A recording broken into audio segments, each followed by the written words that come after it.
Good afternoon, everyone, and welcome to ENG4E Term 2A, brought to you by WASA Distance Education Center. I'm your instructor, Mike Laverty, and today is Tuesday, February the 28th, 2023, so our final day of February and class number 13 of ENG4E. That's grade 12 workplace level English. So we are on to the culminating activity. Just want to touch upon two of the key questions in this unit, and then we will have a discussion on the culminating activity. So there are 4 units in this course, units 1, 2, 3, and 4. Each one has key questions, and then each one has a culminating activity. So it's an activity that it brings together all the skills you've been practicing in that unit. So we are on week 4 of classes in term 2A. So we'll meet this week, next week, and then from March 13th to the 16th, we'll have no classes or broadcasts for our March break. If you're on Facebook, please join the new WASA Facebook group. We're trying to grow the numbers on there, so please like that page if you're on Facebook to get all kinds of useful updates.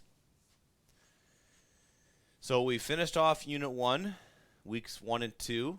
We are wrapping up Unit 2, so we'll probably need today's class and tomorrow's, and then possibly on Thursday jump into Unit 3.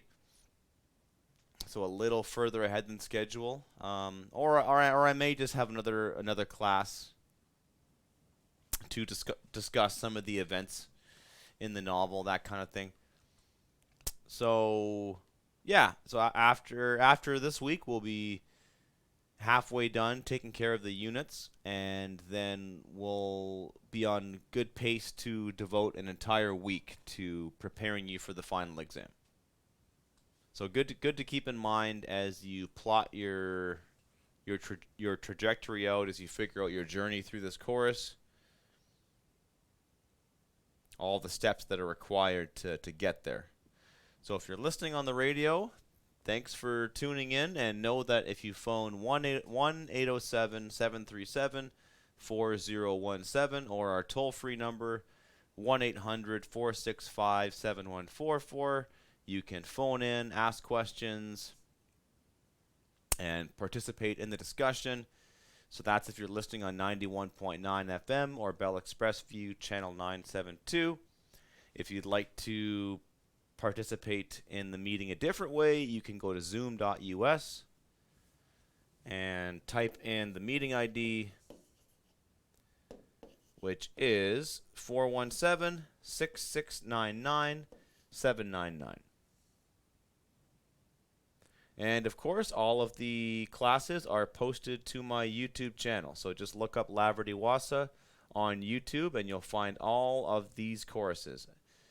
All of the ENG4E courses, as well as all of my lectures for ENG3E. And you'll find 36 classes for OLC 4O, which I taught last term. So if you need help with that course, you can check it out there. And if you type in WAHSA, if you type in WASA on the YouTube search button, you will bring up a lot of teachers who work at WASA who are putting their great content online for you to watch anytime you want. That's the beauty of YouTube, is that it's just there waiting for you.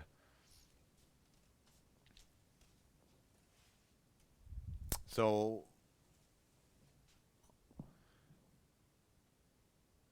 if you have any questions about the course, submitting work, your next steps, your path to graduation, anything that you need help with, trouble getting started, if you want to just, I've had a few students actually just send me some stuff and be like, and I wasn't grading them on it. They just said, like, I don't know if I'm on the right track. I don't know what's expected of me. Especially when you just open up Unit 1 and you've been out of school for a while, and you read the instructions, but you're still not sure what to do, you're not quite sure what's expected of you, then by all means get in touch with me, your teacher, and I'll have a discussion with you. We can talk about it. We can see what's expected of you. And, like with most English courses that require you to do a lot of writing, which you do a lot of writing in this course, that, we teachers, I'm speaking for myself, but I think it's true for most. Like, we don't expect people to produce like flawless, perfect English every time. That's not the way the world works. Humans are imperfect. We have ideas, but we don't always express themselves as best as we can, especially when we're busy and we've got families to look after and jobs to do, right? The expectation is that you communicate to the best of your abilities, and then myself as a teacher, I will guide you. And it'll be a two-part process. I will identify the things you're doing well. And from my experience,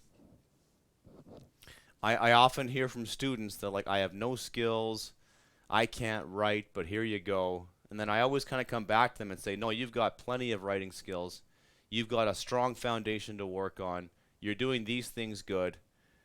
I would just focus on one or two things, and I'll do my best to give you some specific things that you can work on, right? Because education is more than just writing an assignment and getting a grade, right? I think that you have to put the work in, get the grade, but you have to have some things to work on. You have to have some next steps, and I think that's what I like doing with my students, right? So it's that give and take. So you can reach out to me at mlaverty@nnecschools.org. Find me on Facebook, Laverty, Wassa. Add me as a friend on Facebook, or just send me a message. You can phone the Wassa office at 807-737-1488, extension 2211. Or if you get the receptionist, just ask for Mike. And you can phone the number, or toll-free number, 1-800-667-3703. All right, so here's your suggested progress. If you've been taking this course for 3 weeks, whether you're an independent learner or you're registered in a term, I've mentioned this a few times, and I'll keep mentioning it. It's really important to set up a framework for yourself, to set up a timeline for when you're going to hand these assignments in. So that's what I've done for you here. So if you've been doing this course for 3 weeks and you've been putting in the time, you should have made contact with your teacher through email, messenger, or phone. You should have read the study guide, Unit 1 and Unit 2 of ENG4E. You should have read the first 7 chapters of Where the Rivers Meet, completed all the assignments in Unit 1, and have started working through the key questions in Unit 2. So that just gives you a general sense of where you should be. Everybody's different. We all work on different timelines, and I say this from experience that I have learned the hard way in not managing my time correctly and just being way too overwhelmed. I failed courses in university. I've experienced that. It really sucks to to spend a whole bunch of money on tuition, B, to not pass the course, and then C, to have that F just totally pull down your grade point average, because when you go to college or university, they average out all your scores, right? So but when you've got more than 10 years to look back on it, it's a lot easier. And I can see that, I learned a lot by going to school, but some of the lessons I learned were some of the more painful ones, right? Where if you don't put the work in, if you don't put the time in, and if you don't plan out your time, things will happen around you that you won't like. there's a quote that I love. It's, handle your business before your business handles you.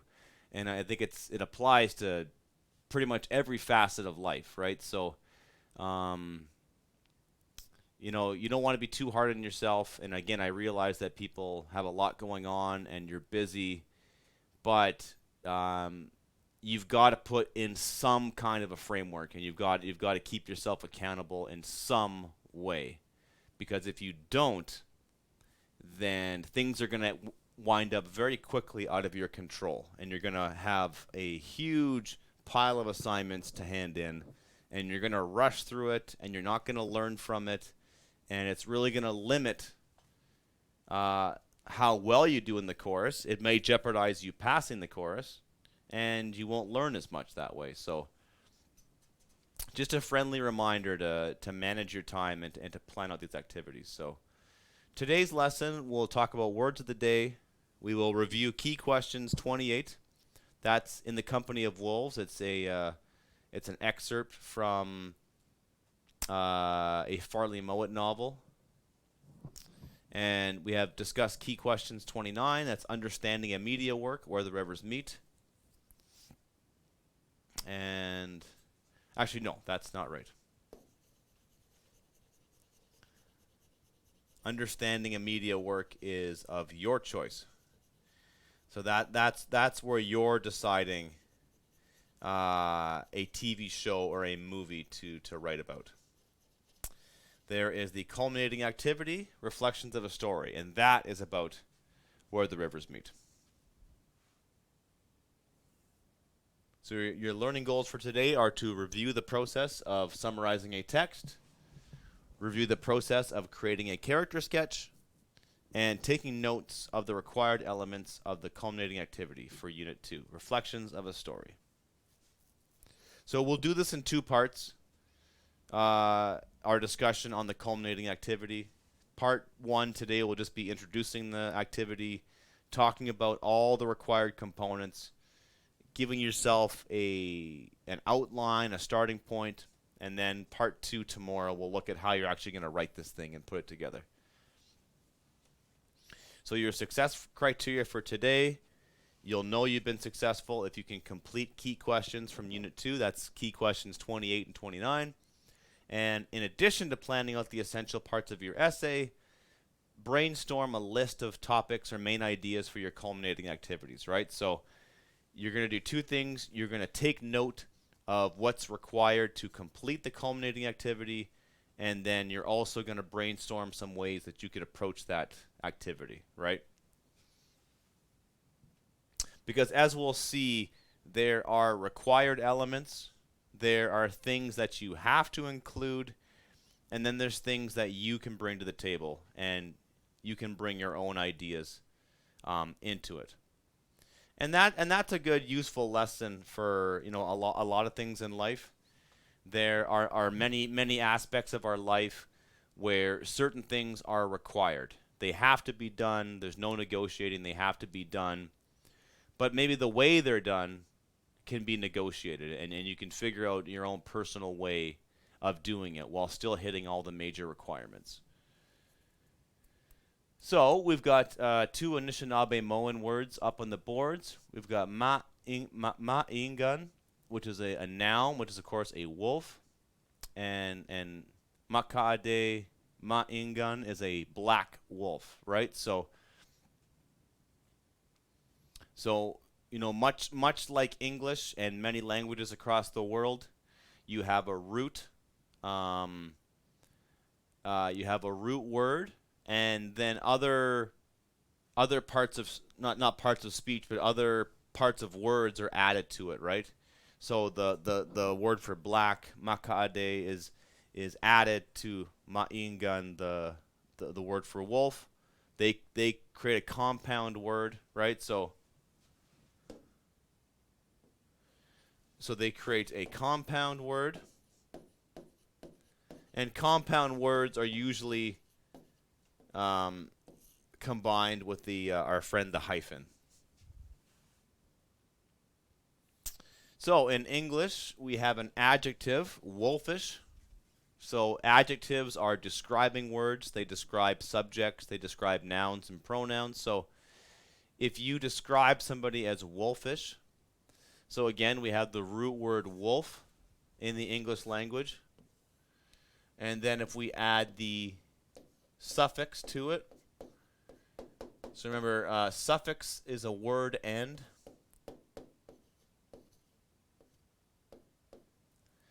So in this case, the suffix is ish.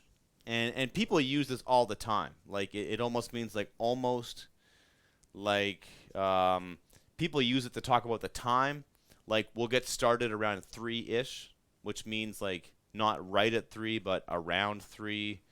And, or like, how do I dress for the event? I don't know, formal-ish, right? It's like kind of formal, but not really. So, if someone is wolfish, they resemble a wolf, as in form or characteristics, characteristics of or befitting a wolf. Fiercely rapacious. So I love that word. Rapacious, that's a really fun English word. Another adjective, which is given to seizing for plunder or the satisfaction of greed. So subsisting by the capture of live prey, right? So wolves are, of course, predators. They're sometimes scavengers, where, like they might find like a dead moose in the woods, and they might eat it, or they, but usually they're hunters, right? And they'll hunt down like the weakest member or a young member of the group, if they're hunting moose, right? For example, but they've been given these words, right? So, but 2 adjectives that you could describe someone. So, if you think to the novel Where the Rivers Meet, maybe Mr. Grebs, the grocery store owner. The grocery store owner, he'd be rapacious. He's very greedy.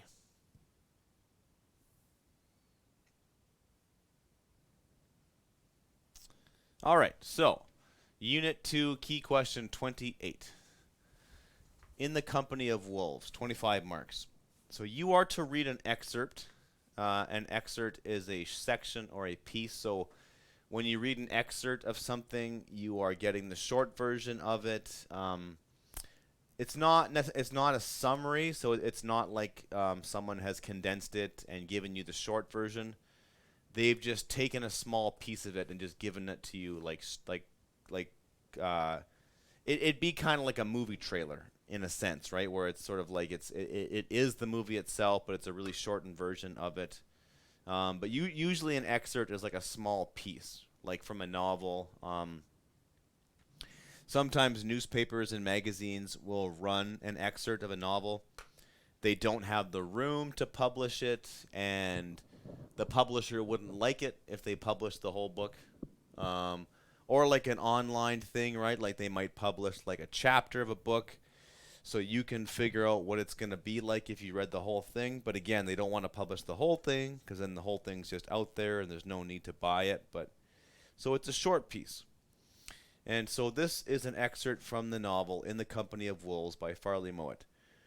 So you read that, and then you write a paragraph consisting of at least 7 sentences that provides a summary of the excerpt, right? So you're reading the you're reading the excerpt, and then you're providing a summary of it.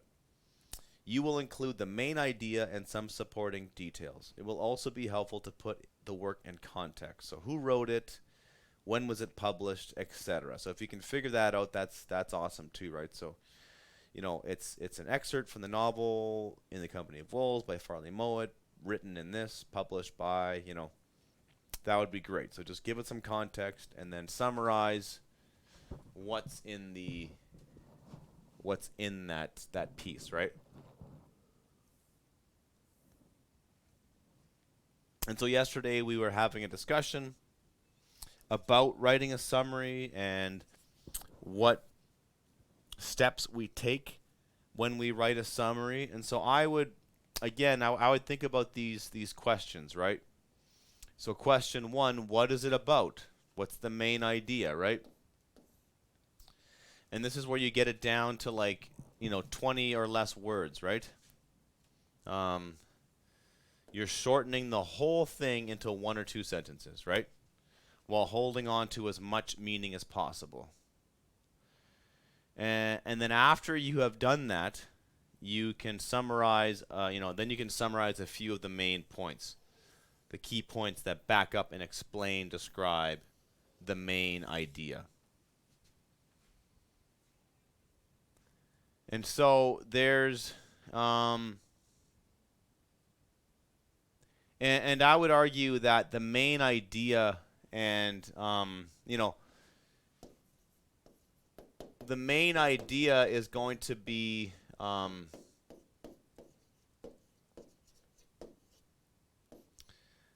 so again, I want you to think about the elements of fiction because they're really important here. So the main idea is going to be the theme. It's the theme of this excerpt, right? And there's going to be a theme of the whole novel. We of course aren't reading the whole novel. We're just reading one chapter. But the main idea is going to be the theme, right? That's going to be the theme. It's going to be theme and conflict, right? The main idea is not the plot, okay? It's not what happens in the novel, right? It's what the author is really trying to get us to think about and to feel, okay? So that's the main idea. It's the theme. It's the conflict of the piece, right?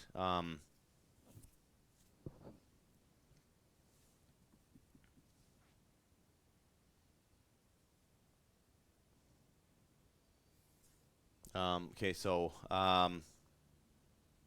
actually, look at me getting all indecisive here.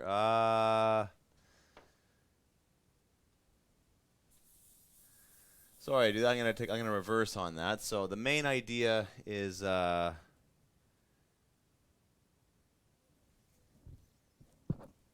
it could be about the plot, I guess. The short version.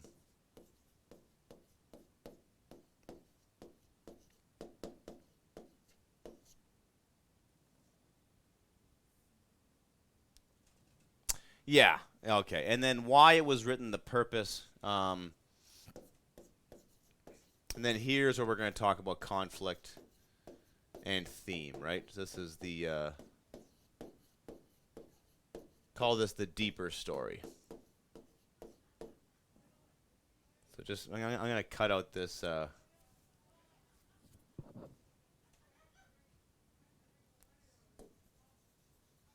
Just for it's a bit different for fiction, right? So what is it about? What is it about? Then we're more or less talking about the plot of the novel, the short version of it. What type of writing is it? Identify the type, category, genre of the text. So this is fiction, right? It's from a novel. And then when we talk about why it was written, that's when we can talk about the primary purpose, right? So entertain, persuade, or to inform. So the author is giving us information about a main idea. What do they want the reader to think about, to feel? Are they trying to prove a point, tell a good story, inspire people to action? Cite specific examples. So again, why was this thing written? What purpose does it serve, right? So think about the author and the audience. Think about that relationship, right? What does the author want the audience to think and feel? Do they want to, and this is a very specialized kind of, or it's a very unique novel because Farley Mowat actually went out and did these things, and then he created novels based on them. So it's like you're reading a fictionalized, a pretend character, but at the same time, it's like it is him because it's based off his own experiences, right? So does he want us to think about him in these ways? Is he making himself look more brave than he really was? Is this, like all these things, right? So is he just simply telling us a cool story? Is there a deeper meaning? Is it a metaphor for life in general? Do the wolves represent things? Are we just simply meant to just think about wolves, or comparing humans to wolves, or thinking about humans as one kind of animal, right? All kinds of ways you could spin that. How was it written? Okay. What is the overall tone of the text? Was it neutral, funny, playful, academic, formal, bland, boring, exciting? You can give your opinion on how well the author expressed the main idea and how well they achieved their purpose, right? Cite specific examples, right? Cite the text and bring them up, okay?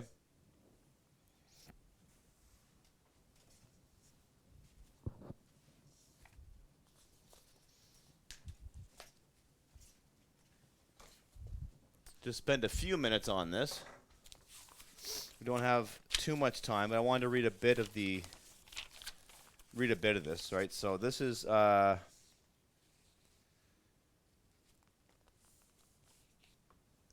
chapter is called Never Cry Wolf. Quite by accident, I had pitched my tent within 10 yards of one of the major paths used by the wolves when they were going to or coming from their hunting grounds to the westward, and only a few hours after I had taken up residence. One of the wolves came back from a trip and discovered me in my tent. He was at the end of a hard night's work and was clearly tired and anxious to go home to bed.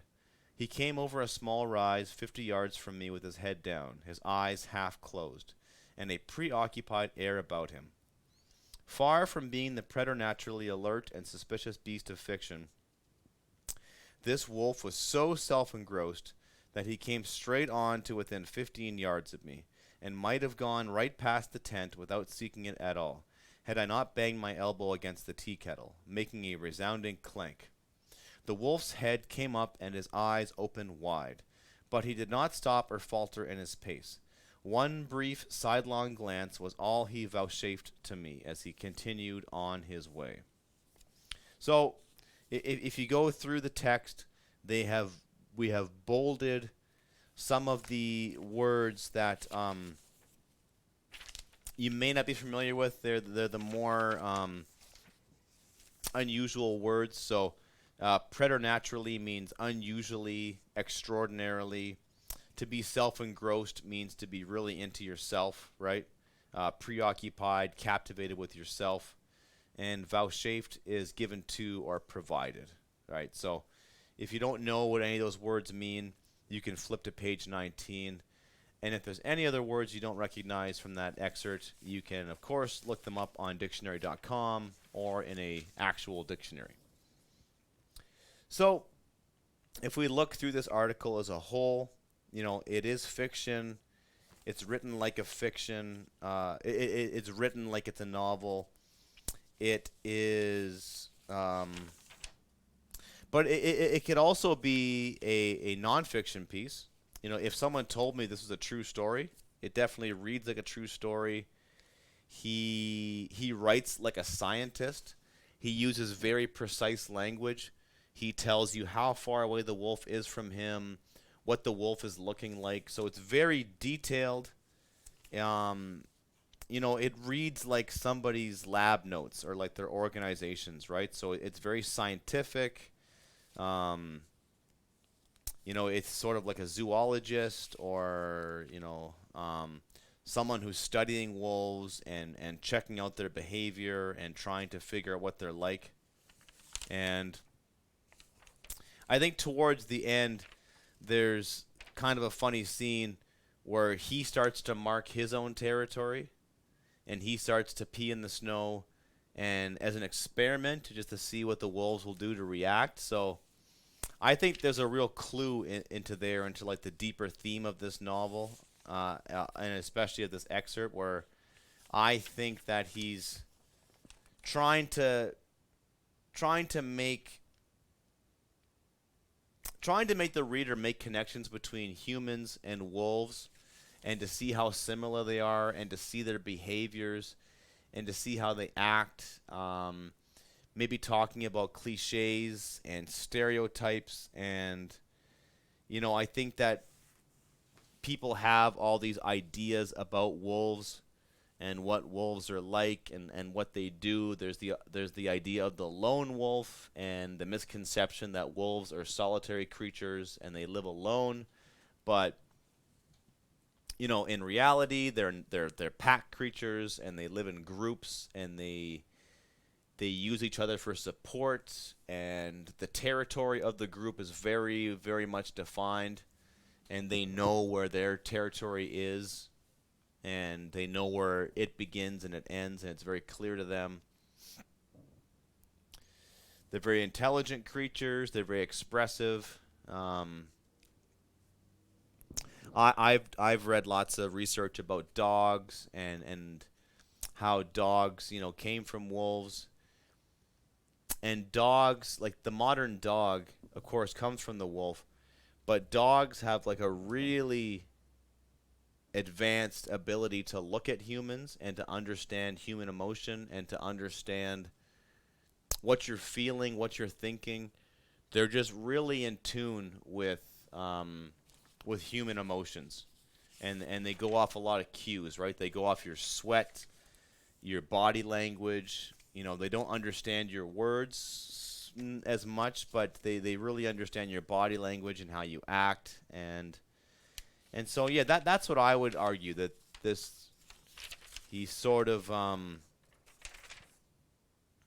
talking about the differences between the animal world and the human world, and how different is it really.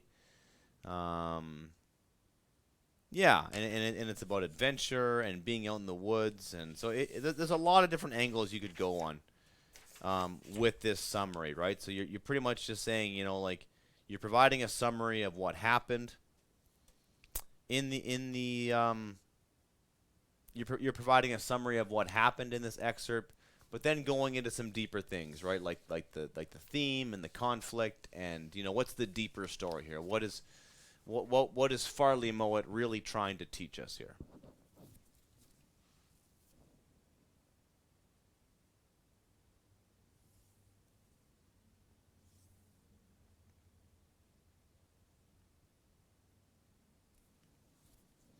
Like, just as a brief aside, some of my favorite stories are in these Japanese Zen koan books, and they're all these little stories. And one of my favorite stories was, there's an old master, and he's about to die, and he wants to pass on his training and his knowledge, and he wants to pick his next his successor, the monk that's going to take up the mantle, and that new monk is going to be the new leader of the temple, right? And there's a jug of water sitting in front of him, and he says, without saying anything to me, tell me what's in that jug. And they all sit there and they ponder, and they can't think of a solution. And then the chef, or like the janitor of the school, walks by and like kicks the cup over. It falls on the ground, and the master can hear the water trickling down the staircases. And then he makes that guy his successor, which angers the students, the ones who have listened to his lectures and all that, right? So, but these stories, if they have a moral, and sometimes they don't, but like the author doesn't come out and say that. You're just supposed to figure out the moral on your own.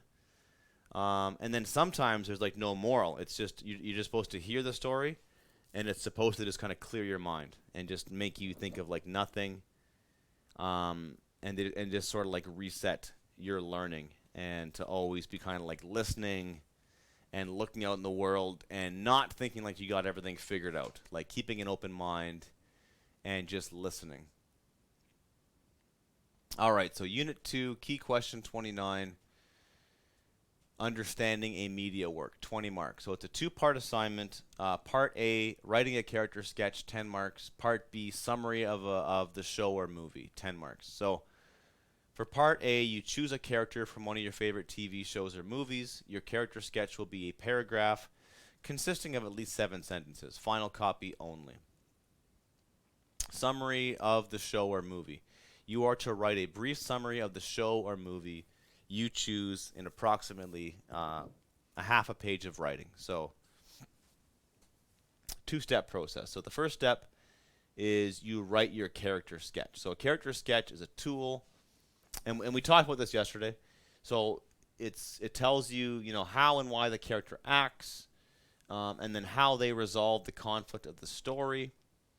So the sketch is basically telling us everything about the character. So if someone's never seen the TV show or the movie, this character sketch should give them a pretty good idea of who this person is, what they fear, what they love, what they most want out of all, and who are their friends. So key information to gather would be character's name, their physical appearance, their personality, their motivation, what's the conflict of the story, who made the conflict, how does the character feel about being in the situation, and what do other characters feel, think about this character. Right, so that's simply what you're doing for this assignment. So it's up to you. It's your decision on which character you choose. It could be any TV show, any movie that you've seen, and you just pick a character from your favorite TV show. Of course, main characters are going to be the easiest ones to write about. So if the show has a main character, you know, I would write about that character, and a summary of the show or movie. You are to write a brief summary of the show or movie. And then you choose it, right? So it's, you know, it's 20 marks, so it's not as labor intensive as the other ones, but you know, a summary of the show. So if it's a movie, then you can talk about beginning, middle, and end. If you're talking about a TV show, then just sort of give me the general premise of the show, like the setting, where it's set, what time period it's set in, who are the main characters, that kind of thing. You know, when you do your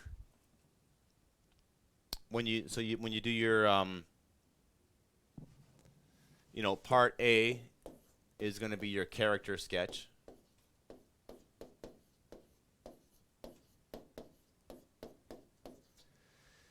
And the other part of it is going to be a summary. So again, we're doing those two things, right? Writing summaries, writing character sketches, right? So use your prior knowledge of that from this class, from the last class we did on these subjects, right? So your summary can focus on things like plot and narrative and character. And what else do we got? Setting,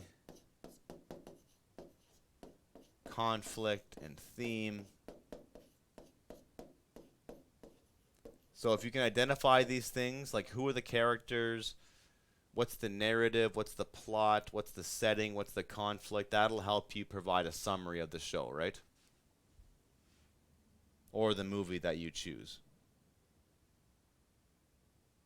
Yeah, so again, apply those elements of narratives and also explain what you enjoy most about your choice, right? So it's you're summarizing the show or movie, telling me what it's all about, but then you're also explaining what you enjoy. Why'd you pick it? And again, these can be related, right? Maybe you love the setting, or you love the characters, or you love the theme that's explored, right? That kind of stuff. So if we're talking about narrative, is the story told from someone's point of view? Narrative in a movie can also be, you know, how the film is shot, or, you know, or shown to the audience, right? Because when we read a novel, we're reading a narrative, and it's how the story is told. Like, is it an I voice? Is it a third-person voice? Is it a bunch of letters written back and forth? That's the narrative. That's how the story is told. Now, if we're just talking about visual, if we're just talking about movies and TV shows, then we're talking about how the film is shot or shown or composed, right? Like, how is it actually done?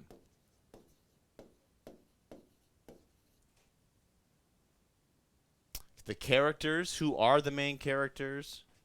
Setting, where and when does the show take place? Are there any locations with special importance or ones that are used more than others? The plot, what are the major events of the story? The conflict, what is the main problem facing the main character or main characters? And theme, what is the deeper meaning of the story, right? That's, what's the deeper meaning of the story or of the TV show or movie.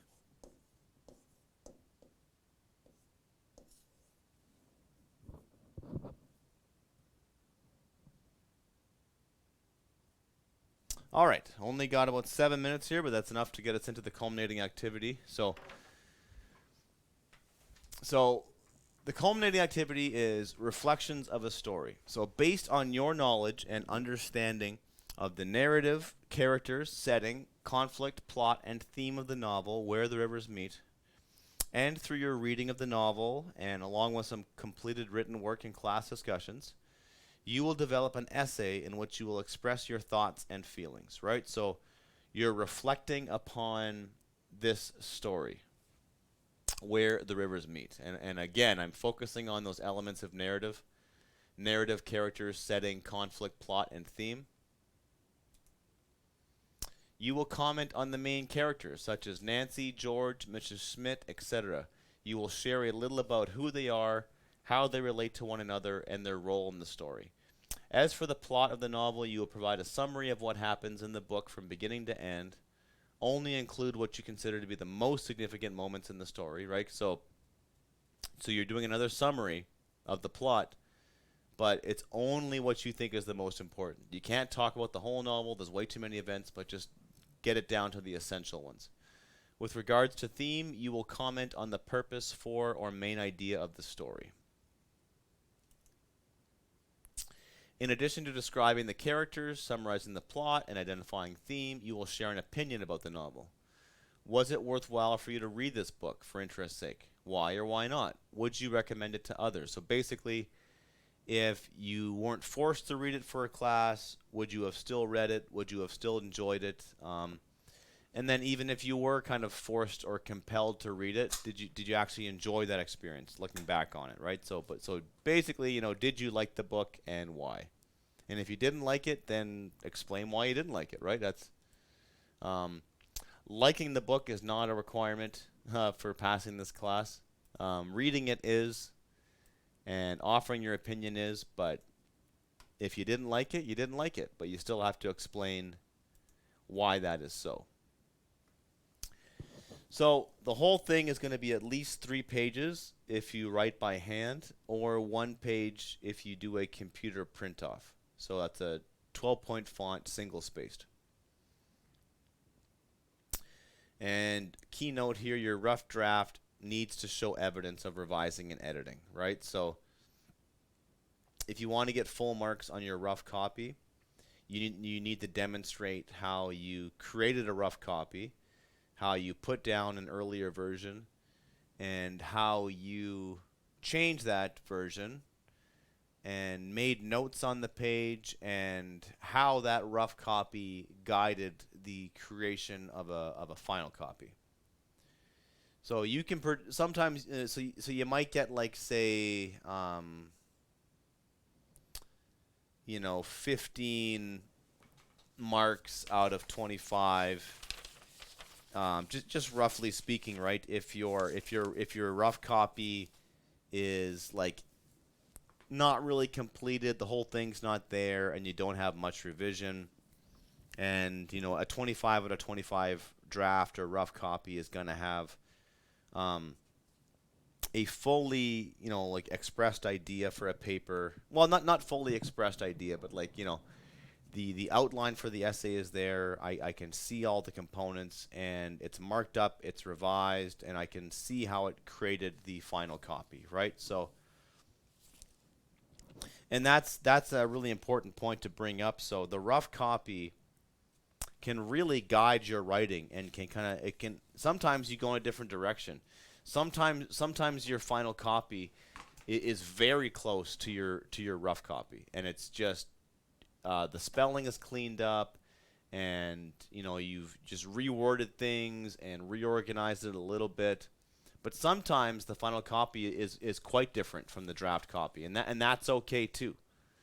The main point here is that as your teacher, you need to demonstrate that you understand the writing process and that you understand that you use writing as a way to figure out what you want to say, right? So just show me that you understand that process, and I need to see a progression from rough to final copy.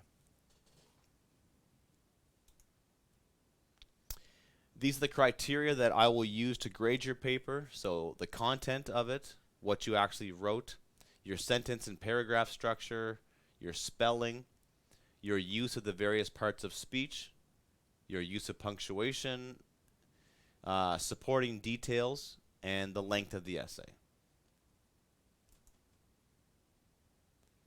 So it's good to know what you must include.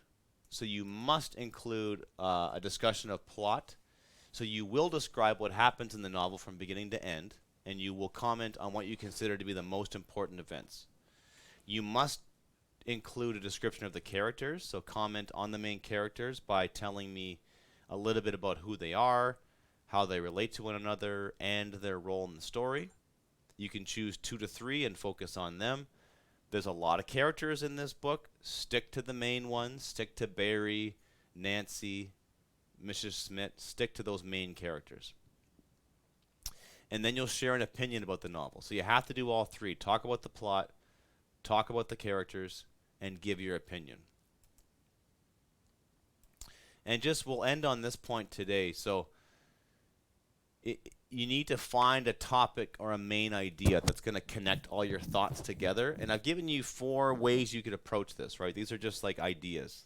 So one of them is Where the Rivers Meet shouldn't say an, should say is a meaningful novel because it. So you could start off with your opinion of the book. And so the ... is that's going to be your main idea, right? That's going to be your main idea or argument. You should read this book because it's important and meaningful because ... I made several connections with my own life while reading Where the Rivers Meet. You could do that and just make connections between the plot and the characters and the setting and the conflict and the narrative with your own life. Blank is the main theme of Where the Rivers Meet. This theme drives the actions of the main character, Nancy Antoine. Number 4, the setting of Where the Rivers Meet makes the reader think about the contrast between non-Indigenous and Indigenous worlds, right? So I've given you 4 ways you could approach this thing, and if you pick the first one, then you have to find a convincing argument for why this novel is meaningful and why people should read it, and then your whole paper is going to be backing up that main idea. You could argue that you've made many personal connections with this novel, and then everything that follows after that is going to be examples on how you've connected this novel to your own life. Option 3, you figure out the main theme of the novel. Like if it's fighting oppression, if it's self-transformation, if it's healing, right? Argue what the main theme is, and then explain how that theme plays out in the novel. Or number 4, we're talking about how the author uses setting to set up a contrast between Indigenous worlds and non-Indigenous worlds. So you need some main idea, and then once you have that main idea, it's going to drive your writing, it's going to move you forward. That's all the time we have for today. We will pick up on the culminating activity tomorrow, and we'll get some writing done. Thanks for tuning in.